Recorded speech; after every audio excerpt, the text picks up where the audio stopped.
उपस्थित प्राध्यापक गणों को भी मैं इनवाइट करूंगा कि ग्रैंड प्लेटिंग करेंगे। आगे से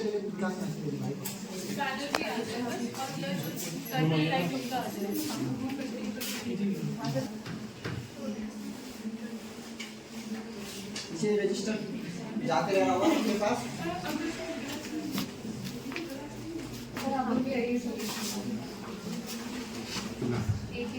खाली फोटो खिंचा दो। फोटो खिंचा दो। आई संदीप जी आप भी आइए।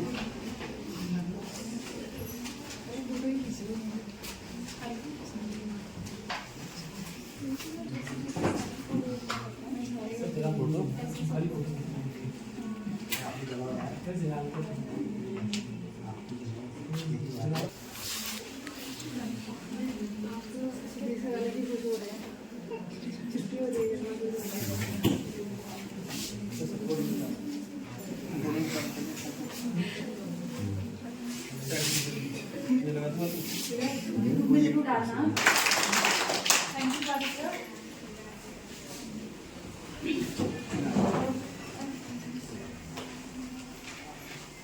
इस कंप्यूटर कक्ष में उपस्थित राजकीय महाविद्यालय के वर्तमान इंचार्ज प्राचार्य डॉक्टर नवीन कुमार और सभागार में उपस्थित मेरे साथी प्राध्यापक गण, आप सभी को मैं आप सबके साथ प्यारे बच्चों जो इस सभागार में कुछ जबरन बुलाए गए हैं, कुछ कह के बुलाए गए, आप सभी को अलग इसमें दिख रहा होगा।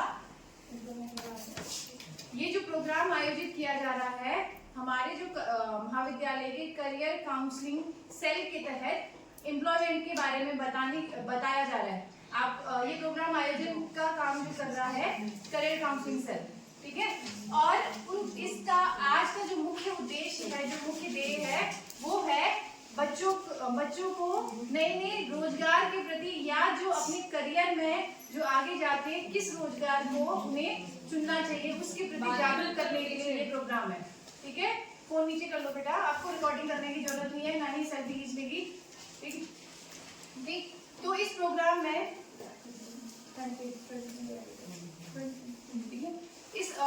इस प्रोग्राम में देखो सबसे पहले तो मैं आपके स्क्रीन में दिखाई दे रहा है एम्प्लॉयमेंट अपॉर्चुनिटी। इस टॉपिक को यहाँ लाने का जो मकसद है ये सिर्फ मेरा नहीं है या फिर इस महाविद्यालय का या करियर काउंसलिंग का नहीं है। इस योजना या फिर इस टॉपिक को इस महाविद्यालय के सम्मुख आपके सम्मुख रखा जा रहा है। तो इसका जो मकसद है, जो हमारी जो गवर्नमेंट है, स्टेट गवर्नमेंट जो कहाँ है, एक तरीके से देहरादून से संचालित होती है, वहां से उच्च शिक्षा को उन्होंने स्पेशली टारगेट किया है। उच्च शिक्षा मतलब जहाँ पे हम कार्यरत है और जहाँ पे आप अध्ययनरत है, ठीक है। तो जहाँ पे डिग्री कॉलेजेस और उसके बाद स्नातकोत्तर महाविद्यालय आते हैं, इंजीनियरिंग कॉलेज आते हैं, उन स्टूडेंट्स को खासकर टारगेट किया गया है। किसकी मदद लेके? EDII अहमदाबाद। वहाँ पे कैसे एंटरप्रेन्योरशिप डेवलपमेंट इंस्टीट्यूट है, राष्ट्रीय, अगर उसको हिंदी में बोला जाए, राष्ट्रीय उद्यमिता विकास संस्थान, ठीक है। वो संस्थान की मदद से जो अहमदाबाद गुजरात में अवस्थित है, उन दोनों का टाई अप हुआ है, उच्च शिक्षा हमारी उत्तराखंड गवर्नमेंट का और उनका अहमदाबाद का। तो उनके द्वारा हमारे कॉलेज से मैंने प्रतिभाग किया था इस प्रोग्राम में, इस ट्रेनिंग प्रोग्राम में। तो 7 दिन का वहाँ पे मैं ट्रेनिंग लेके वहाँ से आई हूँ। अगर आपको मैं कह रही हूँ ट्रेनिंग लेके आने के लिए, तो वो ट्रेनिंग मेरे लिए सिर्फ इतना था, आपको सिखाने के लिए मेरी ट्रेनिंग थी कि आपको जो after graduation, after post graduation, या फिर आप सोचते हैं ना पढ़ाई किस लिए करते हैं आप सभी की सब, पीछे तक आवाज आ रही? आप लोग पढ़ाई करने का मकसद क्या है सभी का? जोर से बोलो, ये किस करके बोलो। अभी भी लेक्चर लेके आई हूँ, कभी शादी कर रहे हैं। क्या मकसद है पढ़ाई करने का? एक्चुअली मकसद यहाँ पे बच्चों का मैक्सिमम यही है। पीछे जो कुछ बच्चे क्या है, क्या ब्राइट फ्यूचर तो रोशनी से भी हो जाएगा, लाइट जलाओगे, खड़े हो जाओगे फ्यूचर में। कैसा फ्यूचर? अपने करियर के लिए। करियर कैसा चाह रहे हो? खड़े होके बोल दो बेटा, ताकि तुम भी वीडियो में आ जाओ, बिना शर्माए, बिना डरे। सबसे पहले देखो उद्यमिता या फिर कोई भी रोजगार के अवसर तभी आपको मिलेंगे जब आप कॉन्फिडेंट होंगे। ठीक है, जब आप में कॉन्फिडेंस ही नहीं है तो बोल नहीं पा रहे तो आगे कोई काम कैसे करोगे। शुरू कर दे, वो ड्राइविंग शुरू कर दे तो क्या बन जाता है वो, आप ये कहते हो बिजनेसमैन। अगर उसने पानभर या किसी परचून की जनरल स्टोर भी खोल दिया तो वो क्या कहलाता है, यही तो कहलाता है। हम भी तो फ्रिक्वेंटली यही बोलते हैं, क्या करता है वो भाई, क्या करता है तुम्हारे क्या करते हैं दोस्त, क्या करते हैं, तो क्या बोलते हैं, ठेकेदारी भी कर रहा होगा तो क्या बोलते हैं, क्या करते हैं वो, बिजनेसमैन। आगे जाके क्या करोगे, बिजनेस करेंगे। पढ़ाई में तो मन नहीं लग रहा है तो बिजनेस करेंगे, यही तो ऑप्शन रहता है। अब देखो ये आखिरकार बिजनेस को भी दो क्लासेस मैंने बना रखे हैं यहाँ पे, खुद ही ऐसे डिस्ट्रीब्यूट किया है यहाँ के सिनेरियो, यहाँ की सोसाइटी के अकॉर्डिंग। एक बिजनेस क्या हो सकता है आपका, फैमिली बिजनेस हो सकता है। किसी के फादर ठेकेदारी में है, किसी की दुकान में है और किसी की गाड़ी चल रही है, टूर का हो रहा है काम, तो उसी को ही आगे उसने बिजनेस में बना लिया। ठीक है, या फिर वो नहीं भी है तो आसपास क्या हो रहा है, कुछ भी काम करने के लिए नहीं है तो उसने अपना ऑटोमोबाइल इंजीनियरिंग थोड़ा बहुत जान रहा है, वो गाड़ी का काम जान रहा है इसका मतलब, या फिर वो वेल्डिंग का काम जान रहा है। तो ट्रेंड में चारों ओर घर बनते हैं, गाड़ियां सब चलाते हैं, आसपास के ट्रेंड के हिसाब से जो ट्रेंडिंग है उसी हिसाब से अपनी दुकान खोल लेता है, उसको भी तो हम बिजनेसमैन ही कहते हैं। होता है नहीं होता है। फिर नेक्स्ट देखेंगे, अगर बिजनेस जो एक्चुअल में जो होता है, होने को ये भी बिजनेस है, लेकिन जब कोई भी बिजनेस सेल्फ क्रिएटेड होगा तब जाके वो क्या कहलाता है, क्या होता है ये बताओ, पता नहीं क्या होता है एंटरप्रेन्योर, कभी नहीं सुना आपने, उद्यमिता सुना है? क्या होता है उद्यमिता? हाँ जोर से बोल, सही कही है। वेरी गुड, जोर से बोलो। स्वयं का रोजगार, स्वयं का रोजगार तो स्वयं का ही होता है। कोई आपने तो बोला अभी जो मतलब जो पीछे से चलता आ रहा है वो नहीं हो गया, अपना खुद का। ठीक है, खुद से क्रिएटेड, स्वयं का नहीं, रोजगार हर किसी का स्वयं का ही होगा। ठीक है, खुद से जो क्रिएटेड किया। इनमें से जो भी फोटोज लगी है इनमें से किसी को जानते हो आप? एक एक करके नाम बता दो बेटा। फर्स्ट जिसने यस बोला वही बता दे, क्या है, खड़े होके बता दे, किसी को भी जो भी जान रहा है, किसको जान रहे हो? Ratan Tata sir. Very good, ताली बजा दो। और किसी को कोई जान रहा? इनमें से किसी को, सर आप लोग भी फ्री है बोलने के लिए, आप ये नारायण मूर्ति है, बताइए। दो नाम हो गए, नारायण मूर्ति, जैक मा। ये मत सोचना मैम के रिश्तेदार है करके मत सोचना, ये दुनिया के सबसे रिचेस्ट पर्सन में से एक है ये। ठीक है, और किसी को जान रहे हो? और कोई? सर आप लोग चुप है। विकास, मैं तो एक ही को जानता रतन टाटा को। बताओ कुछ की तो मैं भी नाम भूल रही हूँ। जितने भी फोटोज लगे हैं, चाहे वो अजीत प्रेम जी हो, ये बायजूस के फाउंडर है, बायजूस नारायणा है, ये हमारे रतन टाटा जी है, इनका भावेश अग्रवाल। ओला आपने सुना होगा, अभी बताती हूँ इसके बारे में, बार एग्जाम्पल देना ही पड़ेगा। ओला कैब, इसके डायरेक्टर है ये हमारे नारायण मूर्ति, जो क्या है, ब्रिटेन के राष्ट्रपति का नाम जान रहे हैं आप कोई? ऋषि सुनक, उनके ससुर जी भी है, और जो पीछे जो कंपनी का नाम लिखा है इन्फोसिस, इसके फाउंडर मेंबर भी है वो। ठीक है, इनकी स्टोरी है, अगर आप देखोगे बहुत इंस्पायरिंग है। आप यहाँ सुनाने नहीं बैठूंगी, आपको गूगल करना है। और ये शाह मैडम है, इनकी कंपनी जो है फार्मास्यूटिकल कंपनी से, देखोगे सभी के फील्ड अलग अलग है। अब तुम बोलोगे फार्मास्यूटिकल कंपनी जो मैम है, ठीक है, इनकी कंपनी क्या करती है, दवाई का बिजनेस कर रही है, वो भी ऑर्गेनिक फार्मास्यूटिकल कंपनी में काम कर रही है। वो एक फाउंडर सीईओ है ये, और फाउंडर मेंबर भी रही है उस कंपनी की। अगर नेक्स्ट को देखेंगे, ये जैक मा है, इनका क्या है, मैं और समाज सेवी बनने के लिए जो ये 90% अपना डोनेशन जो दे पाते हैं, कहीं ना कहीं एक एंटरप्रेन्योर होने के कारण। ठीक है, अगर आज की दुनिया में, आज के समय में दुनिया की सबसे महंगी कार भी टाटा वाले प्रोड्यूस कर रहे हैं, और दुनिया की सबसे सस्ती कार जो कि फेल हो गई है, खैर वैसे नैनो, वो भी श्रेय इन्हीं को जाता है। तो तब जाके ये 90% अपनी इनकम का लोगों को जो जिनको जरूरत है उनको डोनेट करते हैं, शिक्षा में, हेल्थ में, महिलाओं को, बच्चों को, हर तरीके के उसमें डोनेशन या फिर ये सहायता राशि प्रदान करते हैं हर फील्ड में। ठीक है, ये किसी ना किसी कोई नौकरी पेशे वाला आदमी क्या ऐसा कर सकता है? नहीं कर सकता है। मैं देखो कहीं ना कहीं नौकरी से तुम्हें वो नहीं कर रही हूँ, जस्ट आपको सुनना है। कहीं ना कहीं ये सब जो जितने भी एंटरप्रेन्योर है, जितनी भी पर्सनालिटीज आपको आगे फोटोज में दिखाई दे रहे हैं, वो क्या उन्होंने कुछ ना कुछ ऐसा अलग किया है जिस वजह से आज उनका नाम है, आज वो इतने लोगों को नौकरी देने लायक बने हुए हैं। जो इसके नेक्स्ट है बायजूस नारायण मूर्ति, जो है ये नारायण मूर्ति से कह रही हूँ शायद, बायजूस के फाउंडर है ये। इनकी कंपनी अभी लॉस में है। बायजूस नारायण है, नारायण मूर्ति नहीं, बायजूस नारायण। ठीक है, तो ये बायजूस सुना है आप लोगों ने? क्या है, कौन सी कंपनी है? ऑनलाइन एजुकेशन का प्लेटफॉर्म प्रोवाइड करता है ना, हर क्लास के हर सब्जेक्ट में, हर सेक्टर में। ये टीचर्स को भी जॉब प्रोवाइड कर रहा है, स्टूडेंट्स को भी क्या कर रहा है, मटेरियल प्रोवाइड कर रहे हैं, लेक्चर प्रोवाइड कर रहा है। ठीक है, तो कहीं ना कहीं इन्होंने ऑब्जर्व किया ना कि मार्केट में या फिर जो कोविड का जो सिनेरियो था उस समय इनका डेवलप हुआ था, जब सब कुछ फेलियर पे था, सबको खाने की प्रॉब्लम, बिजनेस की प्रॉब्लम, पैसे की इतनी बुरी तंगी हो रही थी, लोग एक दूसरे की शक्ल भी नहीं देखना चाहे, तब ये वो अपने प्लेटफॉर्म को, अपने आइडिया को लेके आए और अपनी कंपनी को इतना आगे बढ़ाया। ठीक है, तो आप जो नेक्स्ट है हमारे, ये किस फोटो को पहचान रहे हो?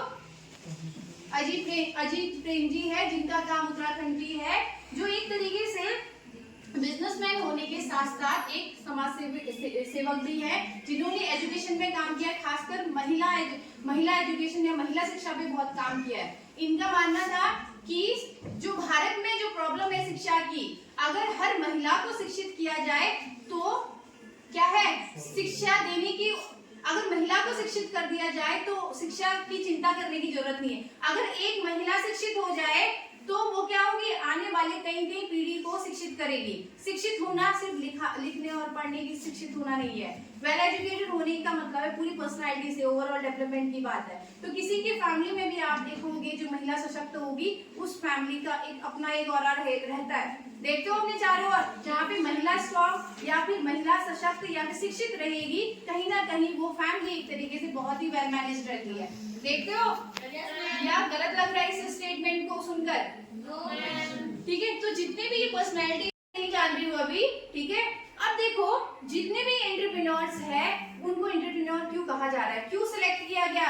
हर दुकान, गली मोहल्ले के छोटे छोटे दुकान वालों को, गाड़ी वालों को क्यों चूज नहीं किया गया? इनको क्यों चूज किया गया? या फिर इससे पहले जो फोटोग्राफ थे उनको क्यों सिलेक्ट किया गया एज ए एंटरप्रेन्योर? बताओ, बिजनेसमैन और एंटरप्रेन्योर में कोई डिफरेंस नजर आया अभी तक?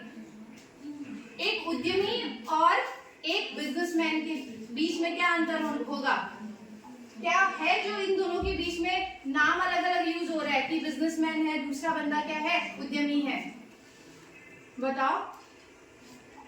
जितनी बैक जो पीछे वाली स्लाइड थी उनके बारे में स्टोरी सुनाई, एक वो भावेश अग्रवाल की नहीं बताई, ओला वाली, वो बीच बीच में आ जाएगा एग्जाम्पल के तौर पे। बताओ क्या इशू था इसमें, मतलब क्या इन दोनों के बीच में डिफरेंस है, बिजनेसमैन और एंटरप्रेन्योर? सर मैम आप लोग भी बता सकते हैं, एक बिजनेसमैन और एक उद्यमी में क्या अंतर है? देखो सिमिलैरिटी तो बहुत है, पैसे, हर कोई क्या है, पैसे कमा रहा है, सबको पैसे बनाने होते हैं। ठीक है, अपना स्टेटस स्ट्रॉन्ग करना होता है, अपनी कंपनी को क्या बनानी है, मोर रिलायबल बनाना है, स्टैटिक बनाना है, आगे आने वाले साल के लिए और स्थिर बनाने के लिए वो काम करते हैं। फायदे की सारे बिजनेस क्या होते हैं, फायदे के लिए काम करते हैं, और उद्यमी भी वैसे काम करते हैं। लेकिन अंतर क्या है दोनों में? सोशल कॉस्ट को भी काम करते हैं। और हाँ थोड़ा सा बिजनेस में ना स्टेबल नहीं रहता, कभी अगर हफ्ते में करते कभी डाउन करते हैं। क्या, जोर से बोलो बेटा, सही कह रही हो। खुद का बिजनेस मतलब खुद से स्टार्ट करते हैं और ये नेटवर्किंग का भी यूज करते हैं। नेटवर्किंग भी यूज करते हैं। और कोई बच्चा तुम आगे बोले बता के नहीं रहो, बता कोई और?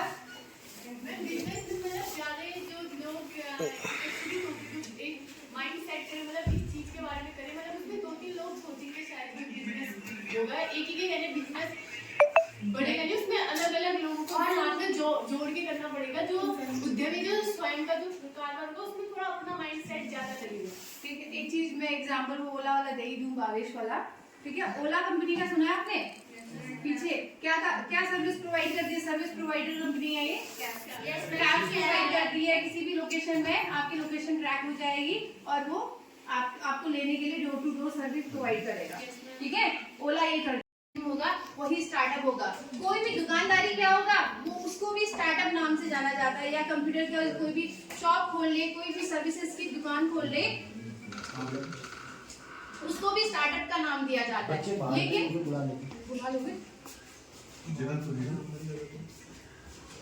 देखो, जब कोई भी अगर स्टार्टअप या कोई भी दुकान या फिर कोई भी छोटी से छोटी किराने की जो दुकान होगी उसको भी स्टार्टअप कहा जाता है। लेकिन अगर हमारे उत्तराखंड में अगर हम देखेंगे या पूरे इंडिया में अगर हम देखेंगे, ये स्लाइड वहीं की है, जस्ट पेस्ट किया मैंने, तो वहाँ पे देखो दो तरह के बिजनेसेस हो सकते हैं पूरे इंडिया में या हमारे चारों ओर। आप हम ही बता सकते हैं कि हमारे रीजन में किस तरह के स्टार्टअप, किस तरह की एंटरप्रेन्योरशिप डेवलप हो सकती है। ठीक है, तो पहला तो है टेक्निकल फील्ड में है, दूसरा क्या है नॉन टेक्निकल फील्ड में, जिसको हम सोशल एंटरप्रेन्योरशिप या सोशल बिजनेस या सोशल स्टार्टअप भी कह सकते हैं। ठीक है, यहाँ पे आप देखो ई कॉमर्सिंग ऑनलाइन।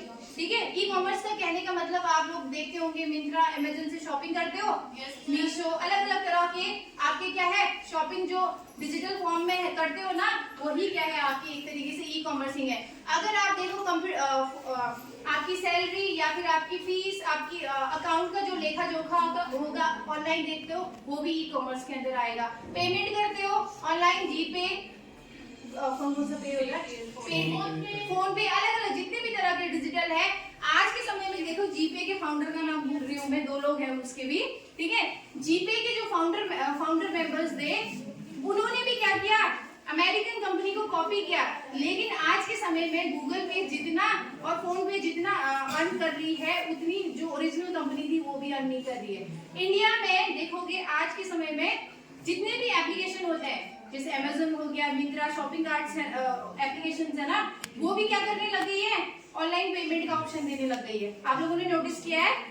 किस कारण से? जीपे और जो फोन पे के बिजनेस को देख के, क्योंकि इंडिया में जितना success in online business, online जो पेमेंट के बिजनेस एप्लीकेशन को मिला, उतना कहीं पे भी नहीं मिला। और जितने भी साइट्स हैं, जितनी भी एप्लीकेशन है, वो इसको सपोर्ट कर रही है इसी कारण से। ठीक है, तो ई कॉमर्स में एक तरीके से आपको जितने भी कॉमर्स से रिलेटेड जो ऑनलाइन काम करते हैं, उसमें वो सारे काम आ जाते हैं। लोग यहाँ पे, ये थोड़ा यहाँ पॉसिबल नहीं है, रीजन आप लोगों की एजुकेशन वैसे नहीं है, लेकिन आगे चल के कोई भी बच्चा अगर सीखना चाह रहा है कि एप्लीकेशन डेवलप कैसे हो रहा है, समझ लो, मिंत्रा भी एक एप्लीकेशन है, व्हाट्सएप भी एक एप्लीकेशन है, फेसबुक भी एक एप्लीकेशन है, एप्लीकेशन साइट, पोर्टल डेवलपमेंट, ये सारे काम के टेक्निकल बैकग्राउंड के। अगर इन केस कोई बच्चा इच्छुक है तो आगे आके मुझे जरूर इन्फॉर्म करे। अगर इस तरह के फील्ड में इंटरेस्टेड है तो आर्ट्स वाले, साइंस वाले, जो यहाँ के बेसिक जो साइंस के स्टूडेंट है, वो भी इनको जरूर सीख सकते हैं, क्योंकि आगे आने वाले समय में देवभूमि उद्यमिता योजना जो उत्तराखंड और अहमदाबाद की वो है, टाइप है, वो हम प्रोवाइड करेंगे, हमारे इसमें प्रोवाइड करेंगे। अगर टैक्सी वाला हो, चाहे वो होटल बिजनेस का हो, चाहे होम स्टे बिजनेस का हो, चाहे जो वो सर्विस जो प्रोवाइडर है, उन सभी का एक छत्र एक तरीके से समाधान हो सकता है। ठीक है, प्रॉब्लम्स को आप थोड़ा सा बड़े सेक्टर में चूज करने की कोशिश करो, तब जाके आप कोई भी आइडिया बिजनेस फॉर्म में कन्वर्ट होने के तब जाके चांसेस होंगे। जैसे हथकरघा वाला मैं कह रही हूँ, फूड प्रोसेसिंग वाला कह रही हूँ, यहाँ पे कोई लेना भी चाहेगा ना, टूरिस्ट या कोई बाहर का व्यक्ति कोई भी लेना चाह रहा है, तो वो उसको मिलेगा ही नहीं। अगर आपको कुछ औषधि या भी कुछ भी ऑर्गेनिक फूड खरीदना है, तो आप खरीदने के लिए कहाँ जाओगे? कहाँ जाते हो? नेपाल।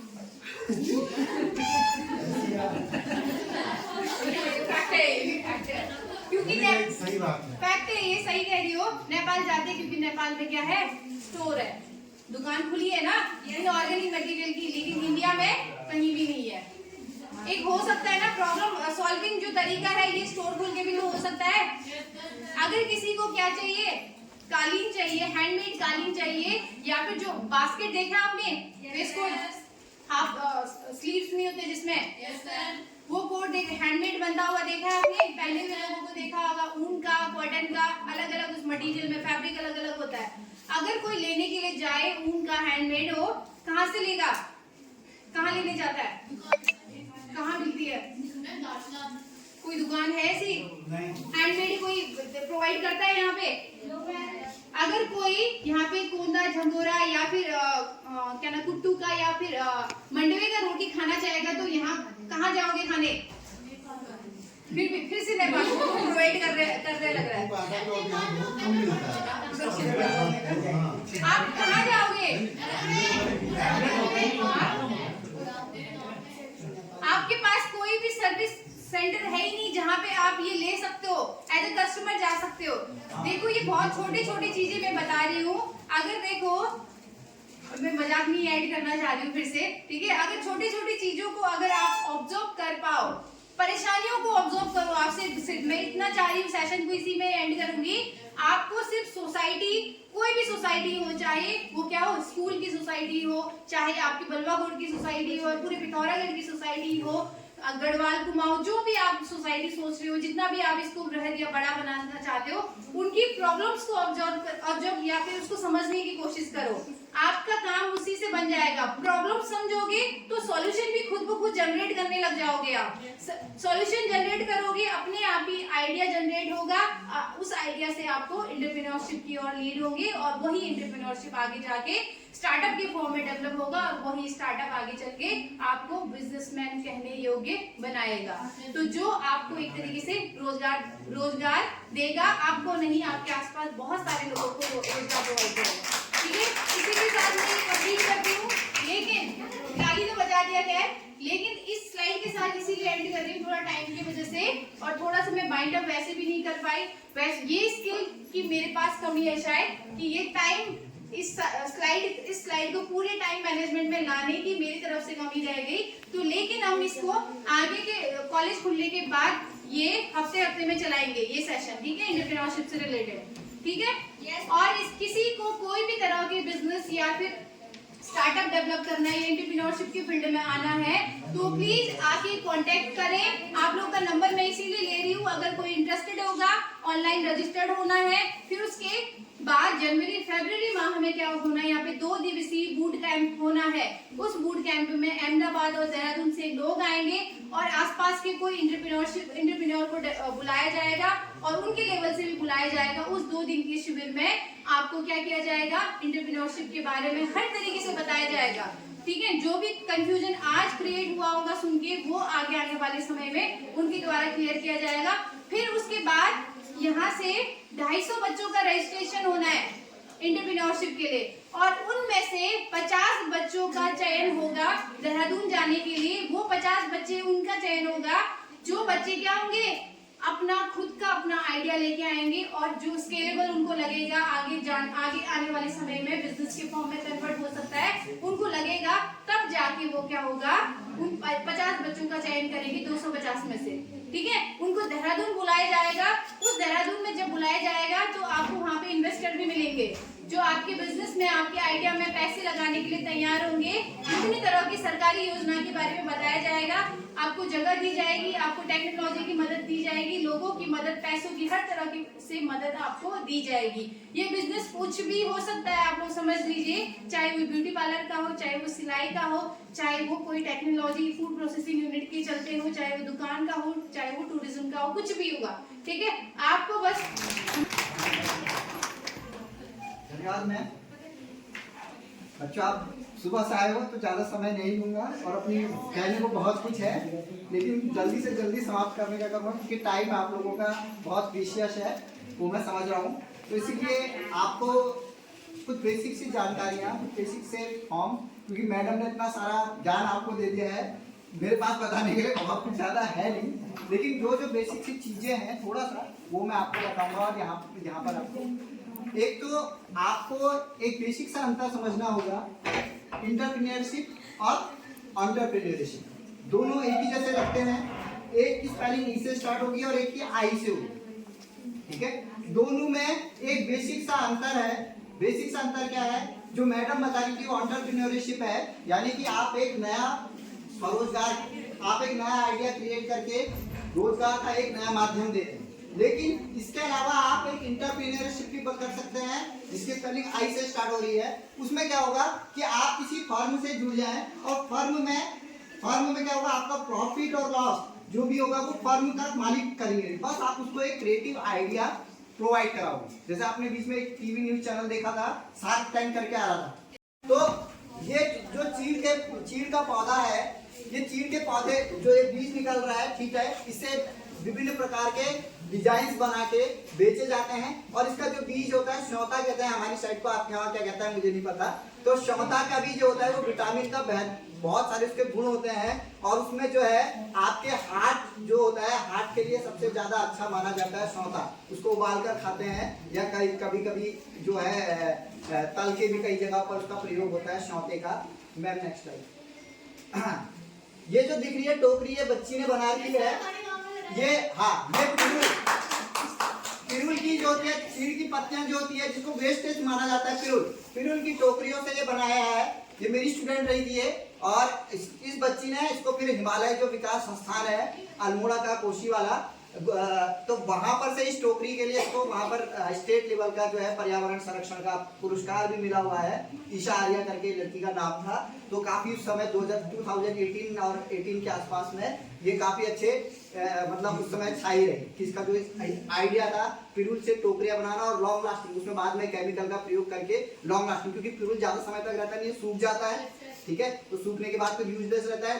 तो हमेशा ये पत्तियां कैसे हरी रहेंगी, इसमें मिथेनॉल करके कुछ एक केमिकल मिलाया गया, इसमें कुछ न्यू एक्सपेरिमेंट करके फिर तब जाके लॉन्ग लास्टिंग रही। इसके बाद एक नया नेक्स्ट स्लाइड में आप लोग देखेंगे, ये है हिसालू, हमारे पहाड़ों में बहुत होता है, ठीक है, हिसालू पीले रंग का पदार्थ होता है। ये सबसे ज्यादा, अब हम लोग इसको वेस्टेज समझते हैं, ठीक है, वेस्टेज समझते हैं, लेकिन ये सबसे ज्यादा क्या होता है, आयरन का, सबसे ज्यादा जो आयरन का होता है, जो आगे वो आयरन के लिए सबसे ज्यादा प्रयुक्त होने वाला जो है खास तौर पे, क्योंकि जो यहाँ की महिलाएं होती हैं उनमें 60% महिलाओं में या लड़कियों में एनीमिया, खून की कमी पाई जाती है। अगर वो इसका प्रयोग करेंगे, लेकिन ज्यादा मात्रा में नहीं, एक ही दिन में पता नहीं चला कि सभी खा लिया, मतलब लिमिटेड अमाउंट में अगर इसका सेवन करेंगे तो उसको आप एनीमिया की कमी या आयरन की कमी कभी भी किसी प्रकार से नहीं होगी। वैज्ञानिक नाम है इसका रूबस एलिटिकस, ठीक है। इसके बाद मैम नेक्स्ट स्लाइड, आगे है आपका शिशुण, ठीक है, शिशुण या बिच्छू घास, आपके वहाँ पता नहीं क्या कहते होंगे, कुछ और नाम होगा, शिशुण कहते हैं शायद, इसकी सब्जी भी बनती है, ठीक है। इसके बहुत सारे उपयोग है। इस शिशुण की सब्जी, शिशुण का जो ये होता है, ये ब्लड प्रेशर को नियंत्रित करती है, सबसे महत्वपूर्ण। इसके अलावा इसका क्या कहते हैं, हाई ब्लड प्रेशर और कोलेस्ट्रॉल को नियंत्रित करती है। इसके अलावा वायु पड़ने पर, किसी को हवा पड़ जाती है तो हवा पड़ने पर भी इसका उपयोग होता है। और इससे भी महत्वपूर्ण ज्योतिष में भी इसका उपयोग है। ज्योतिष में क्या होता है कि इसकी जो बिच्छू घास की जड़ होती है, उसकी अगर अंगूठी बनाई जाएगी तो कहा जाता है कि वो शनि ग्रह उस पर कभी भी मारक प्रभाव नहीं डालेगा, ऐसा कहा जाता है ज्योतिष में। अब ज्योतिष के बारे में मुझे ज्यादा जानकारी नहीं है, लेकिन मैंने ऐसा सुना है। हमेशा केली की छल पूजने में भी काम आता है। हाँ, छल पूजने में भी आता है पहाड़ों में, ठीक है, बिल्कुल सही है, हुआ है। नेक्स्ट स्लाइड में आप देखेंगे दूब घास, साइनोडान, डैक्टिलॉन। दूब घास जो है वो हर जगह पाई जाती है। गणेश, जब हम पूजा करते हैं तो गणेश की पूजा हमेशा दूब घास से की जाती है। दूब घास को कई इसमें तत्वों को मिलाकर जो है, दूब घास जो है आपका ब्लड प्योरिफिकेशन के सबसे ज्यादा अच्छे प्रभाव देती है। इसमें इसको उबाल कर पिया जाता है, इसके रस को। तो ये दूब घास का प्रयोग हम लोग कर सकते हैं एक नई उद्यमिता के रूप में। इसके बाद नेक्स्ट स्लाइड में आप देखेंगे, ये है मडवे के मोमो। देखो मडवे का प्रयोग हुआ है देहरादून और हल्द्वानी में। देखो लोगों ने कितना नया इनोवेटिव आइडियाज लगाए हैं। मडवे के मोमो जो है वो आपका बनाया है। मडवा जो है एक प्रमुख पदार्थों में से है। रागी, रागी भी कहते हैं इसको, कहीं पर कौद या कौद के नाम से भी जाना था, वैज्ञानिक नाम है यूसिन कोराकाना। तो ये मडवा जो है आपका एक ऐसा खाद्य पदार्थ है, मोटा अनाज है, जो ना हमको केवल हमारी इम्यूनिटी पावर बढ़ाता है, बल्कि हमको विभिन्न प्रकार के जो बीमारियां होती हैं, खासतौर पर मेंटल डिजीजेस, तो मानसिक बीमारियां, उनमें भी ये स्वस्थ रखता है। तो इस प्रकार से मडवे के मोमो हमको देखने को यहाँ पर ये आपके लिए इनोवेटिव आइडियाज के रूप में। देहरादून में बहुत फेमस है डांसिंग डॉल्स हैं। तो छोटी छोटी बच्चियों को, जो लड़कियां होती हैं, उनको डॉल्स बहुत पसंद होती है। तो विभिन्न फॉर्म्स में है, कुमाऊनी पिछौड़ा उड़े हुए भी हैं, आपके जौनसारी ड्रेस में भी आपको जौनसार क्षेत्र के इसमें भी नजर आएंगी। इसके अलावा आपको जो गढ़वाल में है, गढ़वाल में पौड़ी क्षेत्र में और उत्तरकाशी क्षेत्र में जो महिलाएं पारंपरिक वस्त्रों में पहनाई जाती है, डांसिंग डॉल होती है और म्यूजिकल डॉल होती है। इसमें करीब 12 से 14 जो है गाने बजते हैं, पहाड़ी गाने, और ये घूमते हुए डांस करते हुए आपको आती है। 500 से 600 रुपए इसकी कीमत रखी गई है। तो ये स्टार्टअप के आइडिया के रूप में बुनियादी है। इसके अलावा ये देखिए आपके जो हमारे 4 धाम के जो मंदिर है उत्तराखंड में स्थित, ये लकड़ी के बने हुए हैं, लकड़ी के उन्होंने हैंडीक्राफ्ट से बनाए हुए हैं। बद्रीनाथ धाम, केदारनाथ धाम, गंगोत्री धाम और यमुनोत्री धाम। तो ऐसे बहुत सारे आइडियाज जो है हमको देखने को और सुनने को मिलते हैं। आप जो इनोवेटिव आइडिया होते हैं ये नए फॉर्म्स में होता है, ऐसा नहीं कि कोई नई चीज फॉर्म्स नहीं हो सकती है। फॉर एग्जाम्पल हमारे खाने में सबसे महत्वपूर्ण क्या है, कौन सी सब्जी सबसे महत्वपूर्ण है जो हर चीज के साथ मिलती है? आलू मिलता है, नहीं है? लेकिन आपको भारत में लेकिन 1609 से पहले आलू नहीं उगाया जाता। आपको आश्चर्य हुआ कि भारत में 1609 में सबसे पहले कौन, जहांगीर के समय में अंग्रेज जो था विलियम फिंच, वो आलू लेकर आया। और आज की स्थिति ये हो गई है 1609 से 500 सालों में बिना आलू की कोई सब्जी नहीं बन सकती आपके घर में। तो यानी कि जब वो लाया होगा और उसने आलू के फॉर्म्स को ये करा होगा। और ऐसे ही चाय जो है भारत में अंग्रेजों के द्वारा लाई गई और उससे पहले कोई चाय नहीं पिया था। हालांकि कुछ मामलों में हमको असम में देखने को मिलती है, लेकिन वो चाय का वो फॉर्म नहीं है जो अंग्रेजों ने भारत में बोई या विभिन्न पहाड़ी क्षेत्रों में हमको देखने को मिलती है। तो ये उपस्थित कैरियर काउंसलिंग सेल की प्रभारी डॉक्टर पूर्णिमा विश्वकर्मा मैडम, उद्यमिता का प्रशिक्षण लेकर लौटी हुई हमारे बीच उपस्थित सुश्री चंद्रा नवियाल मैडम, और इतिहास विभाग के महाविद्यालय के जो प्रमुख व्याख्याता हैं संदीप कुमार जी, हमारे जोशी जी जो रसायन विज्ञान के विभाग से यहाँ उपस्थित हैं, और छात्र संघ के कुछ पदाधिकारी भी हमारे बीच उपस्थित है। उन सभी को मैं इस कार्यक्रम में आने के लिए धन्यवाद देता हूँ। और आप लोगों को यह बतलाना चाहता हूँ कि हमारे उच्च शिक्षा संस्थान राजकीय महाविद्यालय बरुआकोट में एक ऐसा कार्यक्रम प्रारंभ किया गया है उत्तराखंड सरकार के द्वारा, जिसमें आने वाले युवाओं को जो उनके अंदर क्षमता है उद्यमिता बनने का या रोजगार करने का, उस क्षमता को ज्यादा से ज्यादा पहचान कर उन्हें रोजगार करने का अवसर प्रदान किया है। जैसा कि आपने देखा कि आपके मेरे से पूर्व के वक्ताओं ने बताया कि सामान्य से व्यक्ति ने भी अपने विवेक से किसी एक आइडिया को लेकर के, किसी एक तरीके को अपना करके अपने जीवन को सफल बनाया और सभी के लिए एक उदाहरण बनाया हुआ है।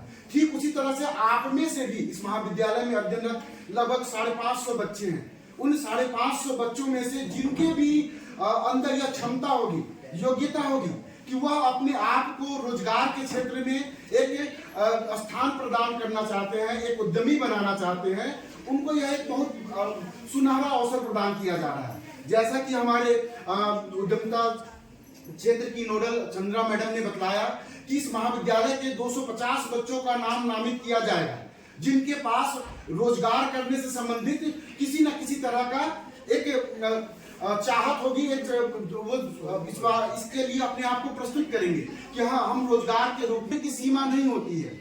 उम्र जो है, आप एक आइडिया को आने के बाद उसको इम्प्लीमेंट जब कर रहे हैं तो वो इम्प्लीमेंट आपके प्रभाव को इंगित करता है। तो उसके लिए आपको पहले अपने आप को मजबूत करके इस कार्यक्रम से, इस अभियान से जोड़ना होगा। और जो आज हमारी मैडम ने आप लोगों से प्रशिक्षण के बाद जो बातें सीखी और आप लोगों से शेयर किया, वो बहुत महत्वपूर्ण है। मैं चाहता हूं कि आप लोग इस तरह के जो कार्यक्रम हो रहे हैं उसमें ज्यादा से ज्यादा संख्या में उपस्थित होकर इस कार्यक्रम का लाभ लें।